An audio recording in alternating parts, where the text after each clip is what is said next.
ലോക അഭയാർത്ഥി ദിനമായി ഐക്യരാഷ്ട്രസഭ ആഘോഷിക്കുന്ന ഇന്ന് സ്വന്തം ദേശം ഉപേക്ഷിച്ച് പലായനം ചെയ്യുന്ന സഹോദരങ്ങളുടെ നിലവിളികൾ കേൾക്കുവാനും അവരെ സ്വീകരിക്കുവാനും ആഹ്വാനം ചെയ്തുകൊണ്ട് അഭ്യർത്ഥന നടത്തി ഫ്രാൻസിസ് പാപ്പ.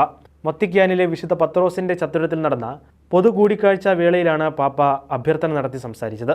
ലോകത്തിന്റെ വിവിധയിടങ്ങളിൽ യുദ്ധങ്ങൾ മൂലവും ക്ഷാമം മൂലവും കുടിയിറക്കപ്പെടുകയും പലായനം ചെയ്യുന്ന സഹോദരങ്ങൾക്ക് വേണ്ടി ശബ്ദമുയർത്തുന്ന ആത്മീയ ആചാര്യനാണ് ഫ്രാൻസിസ് പാപ്പ. സമാധാനവും സുരക്ഷിതത്വവും തേടി വീടുകളിൽ നിന്ന് പലായനം ചെയ്യാൻ നിർബന്ധിതരാകുന്ന എല്ലാവരുടെയും നേരെയും ശ്രദ്ധയും സാഹോദര്യവും തിരിക്കാനുള്ള അവസരമായിരിക്കട്ടെ ഈ ലോക അഭയാർത്ഥി ദിനമെന്ന് പാപ്പ ആശംസിച്ചു. നമ്മുടെ വാതിലുകളിൽ മുട്ടുന്നവരെ സ്വാഗതം ചെയ്യാനും പ്രോത്സാഹിപ്പിക്കാനും അവരെ അനുധാവനം ചെയ്തുകൊണ്ട് കൂട്ടായ്മയിലേക്ക് നയിക്കുവാനുള്ള വിളിയാണ് നാം ഓരോരുത്തരും സ്വീകരിച്ചിരിക്കുന്നതെന്നും പാപ്പ ഓർമ്മിപ്പിച്ചു. മാനുഷികമായ പരിഗണനകളും സ്വീകാര്യതയും ഇവർക്ക് വേണ്ടി ഉറപ്പുവരുത്തണമെന്നും ഇത്തരം പ്രക്രിയകൾ സുഗമമാക്കണമെന്നും സർക്കാരുകളോടും പാപ്പ അഭ്യർത്ഥിച്ചു.